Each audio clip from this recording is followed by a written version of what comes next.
Olá, eu sou o maestro Douglas Almeida e hoje eu vou conversar com você sobre teoria e harmonia. Dentro dos temas abordados falaremos sobre cifra, acorde, harmonia, leitura de partitura. Dentro de harmonia falaremos também sobre como harmonizar uma música do zero e um pouquinho de progressão harmônica. Sobre leitura de partitura, você já deve ter visto uma partitura e se perguntando como será que os músicos conseguem entender tudo isso daqui, todos esses símbolos? E é sobre isso que a gente vai comentar hoje. As partituras registram as ideias harmônicas, rítmicas e melódicas. Para isso usamos símbolos e figuras, as quais formam uma linguagem universal. Música, ela pode ser entendida em toda parte do mundo. Músicos de todo lugar podem se encontrar sem saber falar o mesmo idioma e executar uma mesma partitura. Muito legal, não é? Vamos ver como é que funciona? A música, você já deve ter percebido que tem algumas linhas onde a gente coloca as nossas notinhas, as figuras ali. Chamamos essas linhas de pauta ou pentagrama. Pauta ou pentagrama é um conjunto de 5 linhas e 4 espaços. Os mesmos são contados de baixo para cima. Outro símbolo importante chama-se clave. A clave é uma figura colocada no início da pauta e ela tem a função de dar nome às notas. Temos várias delas, vamos conhecer. A primeira delas é a clave de sol, muito comum, provavelmente você já deve ter visto. A segunda é a clave de fá, na quarta linha. Como sabemos que ela é na quarta linha? Temos 2 pontinhos sinalizando em qual linha ela vai funcionar. E a próxima é a clave de dó, que usamos na terceira linha. Olhando a pauta, você consegue identificar que a terceira linha passa bem no centro dela. Mas a clave que iremos focar hoje será a clave de sol. Para que você consiga entender, eu preciso dar mais algumas dicas para você. Na música, usamos as 7 notas musicais que você já conhece, Dó, Ré, Mi, Fá, Sol, Lá, Si, e depois repetimos o Dó. Esse conjunto de notas chamamos de escala. Na nossa música ocidental, chamamos isso de escala diatônica. Na figura que está aparecendo para você, está exemplificado a escala ascendente e a escala descendente. A escala ascendente é quando temos a escala do grave para o agudo, ela está subindo. Vamos ouvir agora o exemplo da escala ascendente. Escuta aí.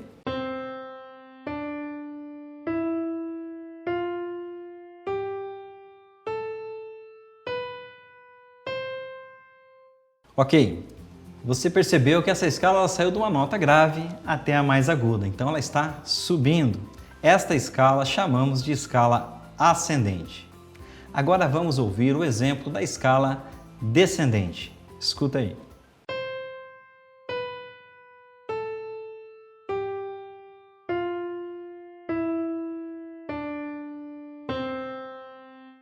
Com toda essa informação, agora vamos dar uma olhadinha como que funciona, como é que eu consigo reconhecer uma nota na partitura, como é que os músicos conseguem saber qual nota é o Sol, qual é o Lá, qual é o Fá. Usando essas dicas que eu passei, é possível você conseguir entender como isso funciona. Vamos lá? Lembra da clave? A clave é aquele símbolo que a gente coloca no começo da pauta e ela tem a função de dar nome às notas. Vamos falar da clave de Sol. Quando desenhamos a clave de Sol, iniciamos o desenho na segunda linha da pauta ou do pentagrama. Você lembra como a gente conta essas linhas e espaços? Sempre de baixo para cima.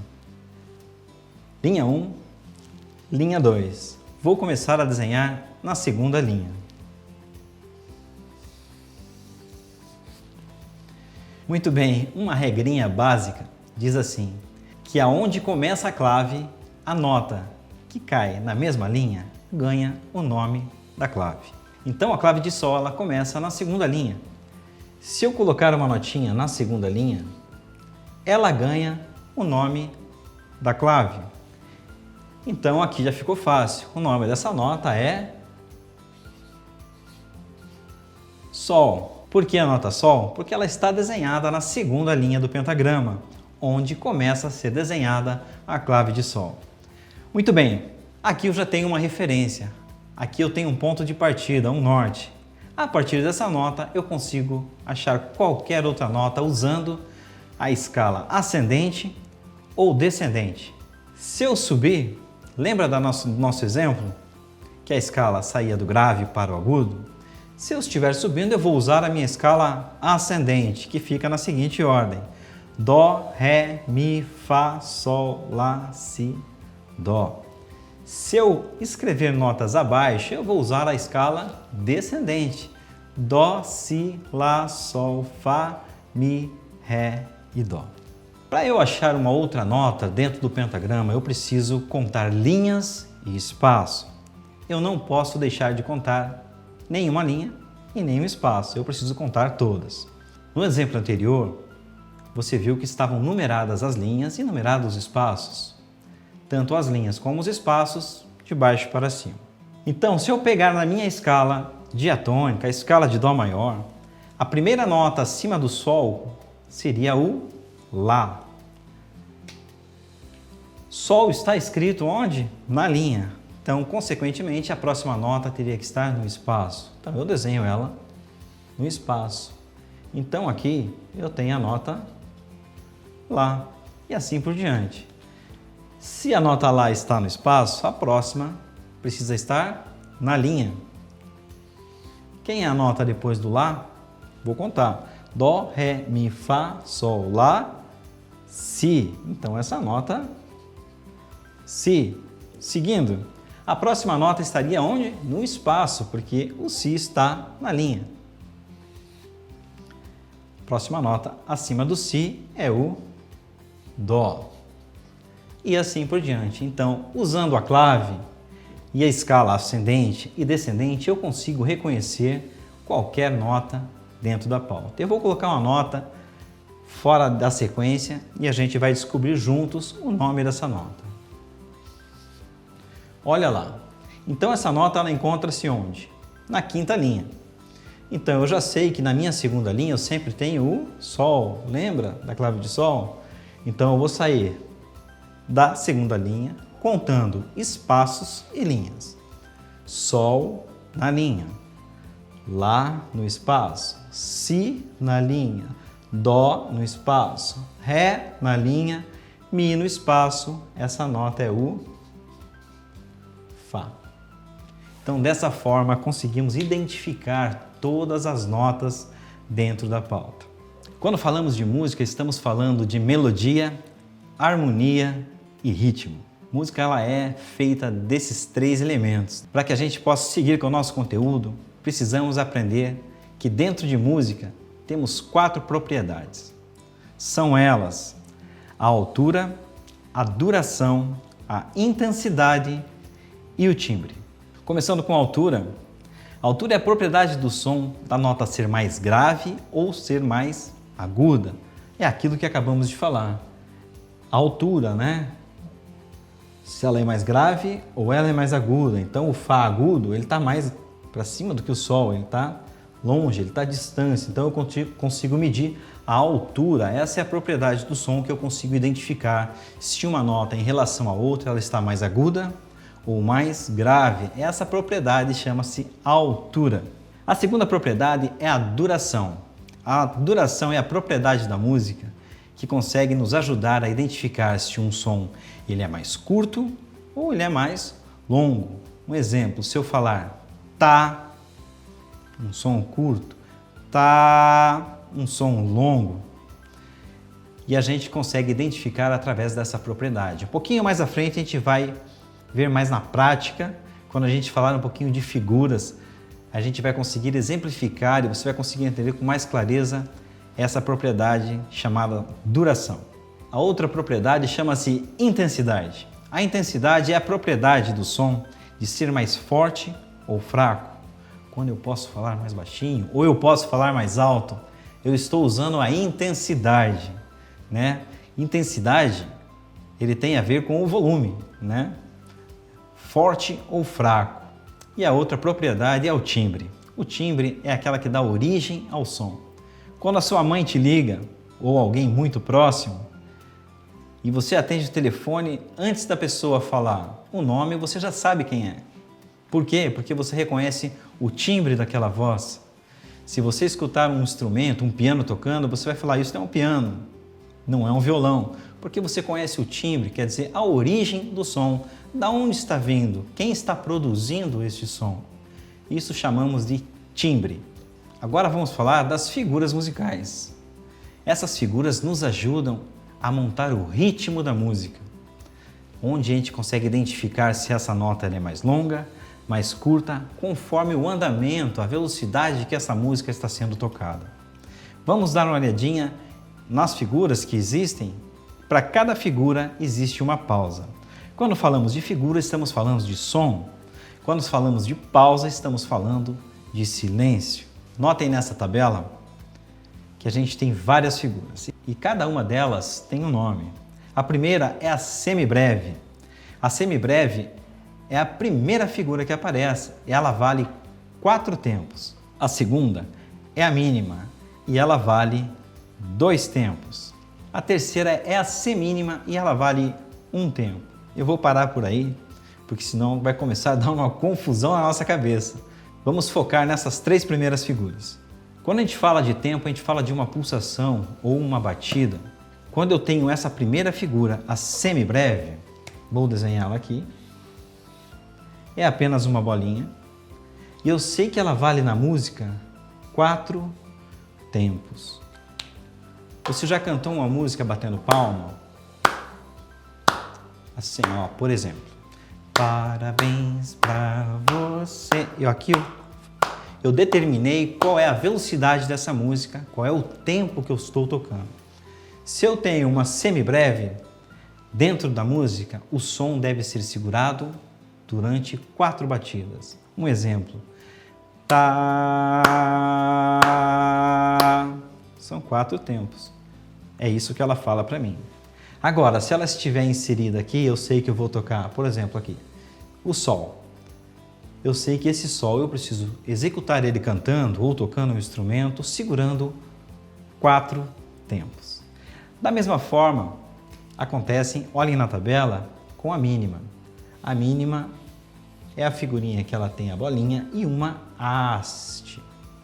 E ela vale a metade da semibreve. Ela vale 2.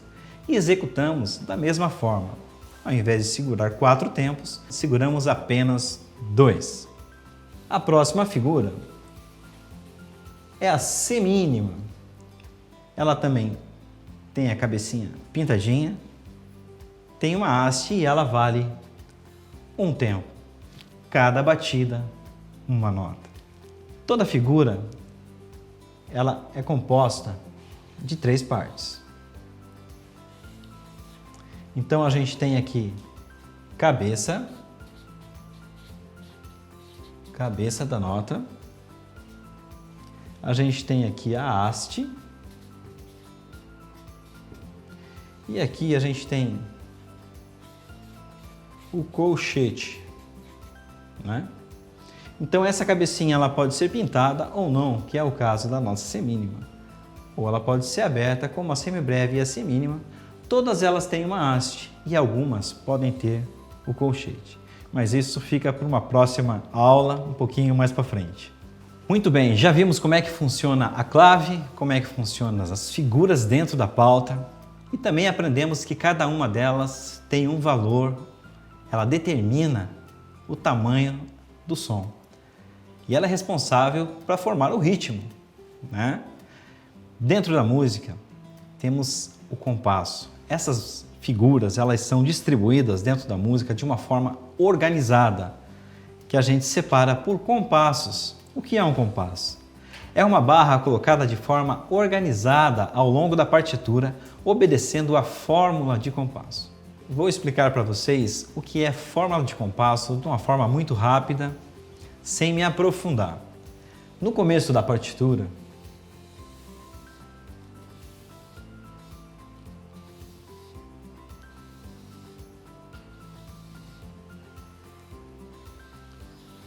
temos a nossa clave e ao longo dela temos algumas barrinhas. Se você olhar numa partitura, depois vamos ver juntos, você vai conseguir identificar. São pequenas barras que separam de tempo em tempo. Essas casinhas que eles vão formando aqui, chamamos de compasso. No comecinho a gente sempre vai ter como fosse uma fórmula lá, alguns números, né? Um em cima do outro lá, por exemplo aqui 4 e um 4, chamamos de um compasso 4x4. A grosso modo vamos dizer que esse compasso, ele fala que dentro de cada compasso podemos ter 4 tempos. E a música ela precisa ser exata, nem menos e nem mais, apenas 4 tempos exatos. Esses tempos eles podem ser distribuídos com quantas figuras nós precisarmos para exemplificar ou para mostrar uma música que estamos criando. Então eu posso ter 4 figuras de um tempo, uma figura de 4 tempos, 2 de 2 tempos, ou fracionar em outras que teremos lá, né? Depois para frente a gente vai conhecer um pouquinho mais, mas a barra de compasso ela organiza a nossa partitura a cada 4 tempos, neste caso. Agora você está conseguindo enxergar aí a música Parabéns para você. Eu coloquei uma música simples e que você conhece para que você tenha noção de tudo aquilo que a gente está falando. No começo você vai identificar a clave de sol, você vai identificar a fórmula de compasso, que é um 3x4, e a partitura com várias figuras, várias semínimas, lembra da semínima? Mínima. E ao longo dessa partitura, as barras de compasso que a gente acabou de falar. Nessa música, por exemplo, cada compasso cabe 3 tempos. Então, se você notar e contar, se quiser, se estiver curioso, conta aí. Cada compasso terá 3 tempos. Dessa forma, conseguimos padronizar ritmicamente essa música. Muito bem, agora a gente vai para a segunda parte da nossa aula. A gente vai falar um pouquinho sobre harmonia. Talvez esse tema seja um pouco mais interessante para aqueles que já conhecem um pouquinho de música e têm um pouco de curiosidade para saber o que significa harmonia. Quando fala de harmonia, a harmonia desta música. Vamos falar também de cifra, que está relacionado a isso. Acordes e progressão harmônica. Harmonia. O que seria harmonia? Para entendermos isso, precisamos compreender a diferença entre harmonia e melodia. O que é melodia? Melodias são notas tocadas sucessivamente, ou uma após a outra, uma notinha de cada vez. Você pode conferir aí no exemplo que eu coloquei, é um trecho de uma melodia. É uma nota por vez. A diferença entre melodia e harmonia é exatamente essa. A harmonia, ao contrário da melodia, são várias notas tocadas simultaneamente, ao mesmo tempo. Alguns instrumentos não conseguem tocar harmonia. Por exemplo, o saxofone, o violino, são instrumentos melódicos. A nossa voz, conseguimos cantar apenas uma nota de cada vez, então conseguimos fazer apenas melodias. Instrumentos como o violão, a harpa, o piano, enfim, o acordeon, eles conseguem tocar várias notas simultaneamente, eles conseguem executar uma harmonia. Confira aí o exemplo que eu deixei para você de uma partitura de piano. O piano ele consegue executar todas essas notas simultaneamente. Então ele consegue executar uma harmonia. Legal, já entendemos o que é melodia e o que é harmonia. Agora precisamos entender o que é um acorde. O acorde ele forma uma harmonia. De forma simplificada, os acordes são uma combinação de várias notas tocadas simultaneamente.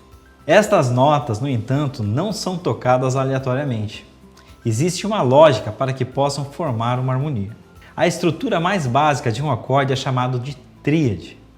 E como este mesmo nome já sugere para a gente, trata-se de uma combinação de 3 diferentes notas. A tríade é formada pela sobreposição de intervalos de terça, onde usamos a tônica, a terça e o quinto grau de uma escala. Tocando simultaneamente, formamos um acorde. Os acordes eles podem estar representados numa partitura por várias notas ou por uma simbologia chamada cifra. Você sabe o que é cifra? A cifra é uma linguagem interativa que propõe conjuntos de acordes através de letras, números e símbolos. Você já viu quando escrevem em uma partitura a letra C, ou a letra A, ou a letra G e assim por diante? Não são apenas letras, estamos falando de harmonia, estamos falando de um acorde. Eu coloquei uma tabela onde vocês conseguem visualizar o acorde e a letra que o representa. Esses acordes eles podem ser menores ou maiores. Quando maiores, apenas a letra. Quando menores, temos a letra M ao lado da letra, representando o menor. Um exemplo, a letra C significa Dó maior. Do lado direito temos a letra C mais um M minúsculo, que representa Dó menor. Como já falamos de partitura, cifra, acorde, agora eu gostaria de falar sobre harmonia, campo harmônico. Para você que toca violão, piano, ou que se interessa pelo tema, gostaria de escrever, harmonizar uma música, com certeza vai ser de muito proveito. O que é um campo harmônico? Campo harmônico é um termo pertinente ao estudo da harmonia, onde um grupo de acordes consolida uma tonalidade, tendo como origem um conjunto de notas que se relacionam de maneira diatônica. Lembram da nossa escala de Dó maior? A escala de Dó maior vai gerar um campo harmônico para toda a escala. A escala de Dó, a escala de Ré, de Mi, de Fá, enfim, vamos pegar como exemplo a escala de Dó. Toda a escala ela tem o seu campo harmônico. E como isso acontece? Vamos ver na prática? Vamos olhar a escala de Dó maior? Toda a escala a gente separa ela por graus. Então, cada escala tem o seu primeiro grau, que chamamos da tônica, que é a nota fundamental, aonde dá origem ao nome da escala. No caso da nossa escala, a nota Dó. Nota Dó é o nosso primeiro grau. Ré é o segundo, Mi, terceiro grau, o Fá, o quarto grau, o quinto é o Sol, sexto grau é o Lá, sétimo grau é o Si e o oitavo, que a gente repete a tônica, que é o oitavo grau. A partir daí, a gente consegue imaginar, consegue montar o campo harmônico de uma escala. Lembra que falamos que um acorde ele é formado por sobreposição de intervalos, terças, quintas e tônica? Vamos ver isso agora? Quando falamos de terça, a gente está falando de quê? Do terceiro grau de uma escala. Eu quero montar o acorde da tônica, do nosso primeiro grau da escala. Então eu vou pegar a terça. Quem é a terça? A partir dele, Dó, Ré, Mi. Então o meu terceiro grau é o Mi. Eu vou escrevê-lo aqui. Aí eu preciso de mais uma terça, a partir do Mi que já está escrito. Mi, Fá, Sol. E aí eu montei o nosso primeiro acorde com terças. Notem que uma melodia a gente sempre vai olhar ela na horizontal. E quando estamos falando de harmonia, estamos falando na vertical. Então, montamos nossa sobreposição de terças, tônica, terça e quinto grau da escala. O Dó, o Mi e o Sol. Se eu tocar essas três notas simultaneamente, eu tenho o acorde de Dó maior. Vamos montar o segundo grau? Eu tenho a nota Ré. Quem é o terceiro grau de Ré? Ré, Mi, Fá. Então eu vou colocar o Fá. Terceiro grau de Fá, Fá, Sol, Lá. Eu montei aqui o segundo acorde sobre Ré, que é Ré menor. Seguindo, depois eu falo como a gente diferencia Ré menor, maior, Dó menor. Mi, terças, vou colocando aqui Fá, as terças e quintas, né? Sol, Lá, Si e Dó. Repetindo. Então aqui montamos, olhem na nossa tabelinha de cifra, o acorde de Dó maior, Ré menor, Mi menor, Fá maior, Sol maior, Lá maior. O sétimo grau sempre será diminuto e a gente representa com uma pequena bolinha. Depois a gente fala dela. E aqui a gente voltou a ter o primeiro acorde da tonalidade, que é o Dó. Ok até aí, gente? A diferença entre um acorde maior e um acorde menor. A gente consegue classificar esse acorde através da distância das terças, da fundamental até o terceiro grau desse acorde. Nosso primeiro exemplo é o Dó, do Dó para o Mi. Dó para Ré, um tom, Ré para Mi, mais um tom. Então tenho dois tons inteiros, montando um acorde maior. Olha o Ré. Do Ré até o Fá, eu tenho apenas um tom e um semitom, formando um tom e meio. Então eu tenho um tom e meio, formando um acorde menor.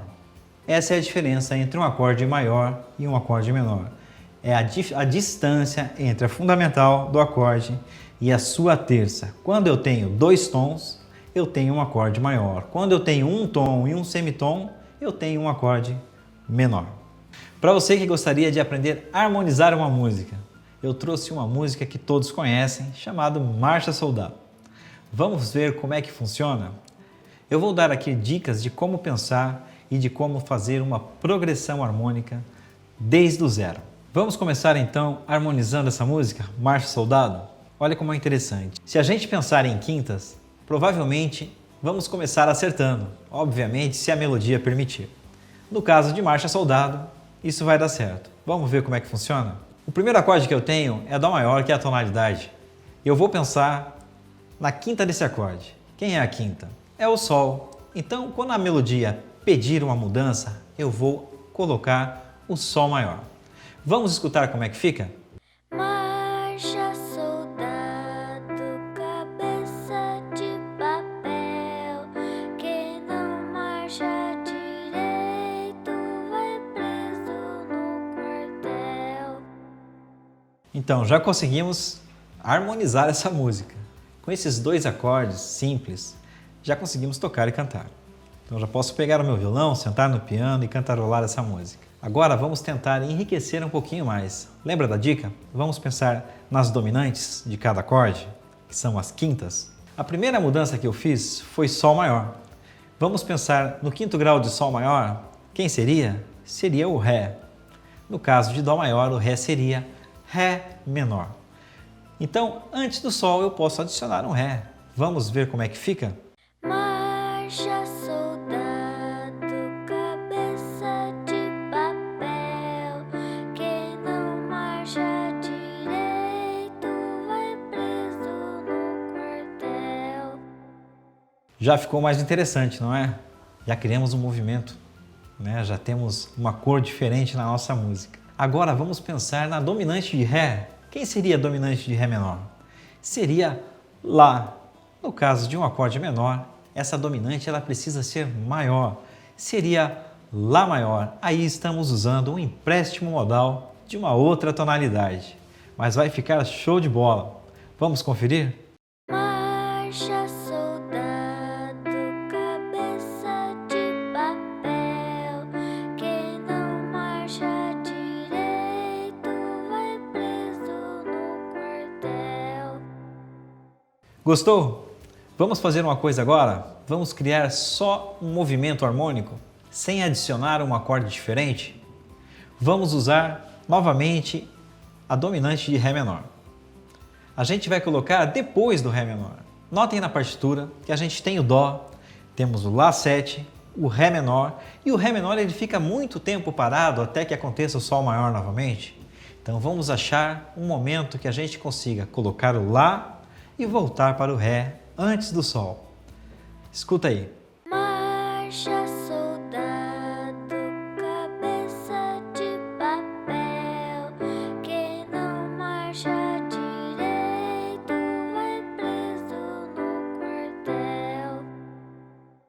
Muito bem, já está ficando interessante, mas a gente pode ainda melhorar isso daí. Olha comigo lá. Antes do primeiro Lá maior que aparece, que é a dominante de Ré, a gente precisa colocar um acorde de preparação para ele. Se a gente pensar no quinto grau, seria o Mi maior, mas a gente está trabalhando na tonalidade de Dó maior. Vamos colocar aí para você ver como é que fica e sentir essa sensação desse acorde um pouquinho diferente, que é o Mi menor 7 com quinta bemol, que chamamos de meio diminuto. Esse acorde ele chama o Lá7. Escuta aí. Marcha, Marcha, soldado, cabeça de papel. Quem não marcha direito vai preso no quartel. Muito bem. Uau, já ficou bem diferente essa música, não é? Para finalizar, eu gostaria de dar um toque final aí. Dá uma olhadinha nessa partitura aí, confere comigo o que eu vou fazer agora. Eu acrescentei depois do Dó o Mi menor. Por quê?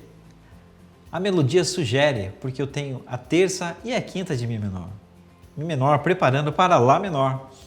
Lá menor para Si maior. Esse Si maior com nona bemol, ele prepara para o Mi meio diminuto.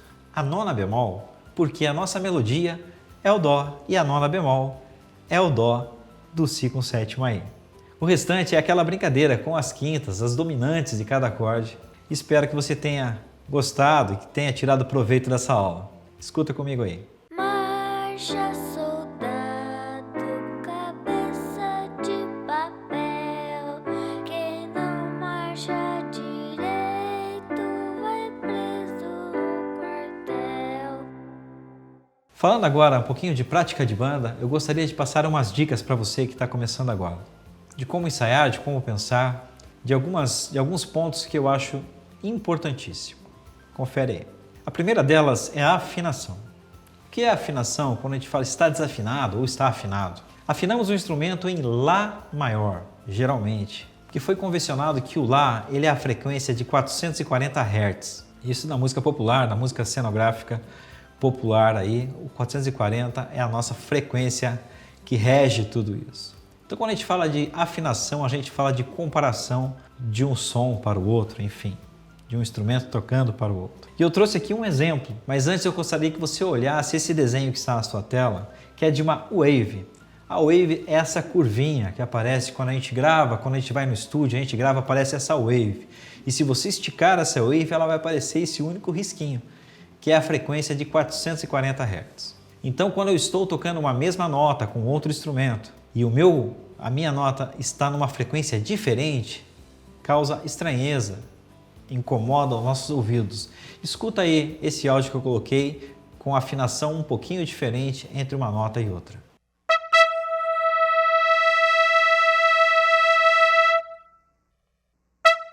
Horrível de escutar, não é? Incomoda, causa estranheza. Mas quando essas frequências elas se alinham e a gente trabalha em uma mesma frequência, isso fica agradável aos nossos ouvidos. Escuta aí.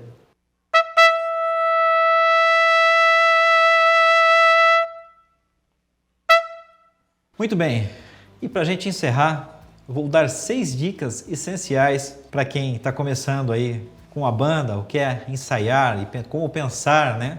Para que isso funcione de uma maneira eficaz. A primeira dica é escolher um andamento que todos consigam tocar. Pelo menos no ensaio, até que a gente consiga aprimorar isso e com o tempo, com técnica, a gente vai chegando no andamento que é desejado.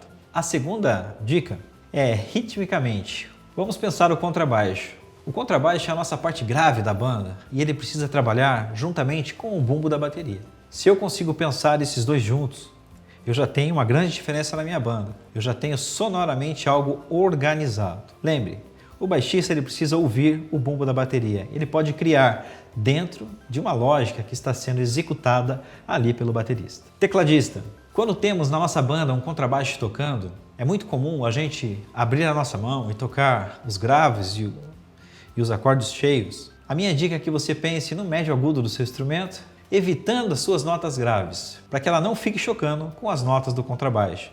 E assim a música fica um pouco mais limpa sonoramente para quem está escutando vocês tocar. Guitarra, a mesma coisa. Se já temos o baixo, já temos também nosso tecladista tocando, evite as suas cordas graves. Tente usar a tua região médio agudo da guitarra, evite as suas cordas graves e assim você vai contribuir para uma sonoridade um pouco mais limpa e muito mais interessante. É claro que em algum momento a gente pode alternar isso, combinando entre os músicos quem faz o quê. Mas de uma maneira geral, seria dessa forma que a gente precisa pensar. Lembrando de uma coisa muito importante, que em tudo aquilo que a gente faz dentro de um arranjo, quando os músicos estão tocando, temos introdução, temos solos, não podemos se esquecer da melodia. Ela é a parte mais importante da música. Se tudo que você fizer encobrir a melodia, algo está errado. Quem está ouvindo, ele precisa saber o que você está tocando, né? Qual é a música, ele precisa ter essa referência, ele precisa se identificar com o som que você está fazendo. Última dica, dinâmica. A gente precisa trabalhar dinâmicas, forte, piano, fraco, para toda música tem o seu momento. Se a gente conseguir pensar em tudo isso, você traz sucesso aí no teu som. Muito obrigado, fique com Deus e até a próxima vez.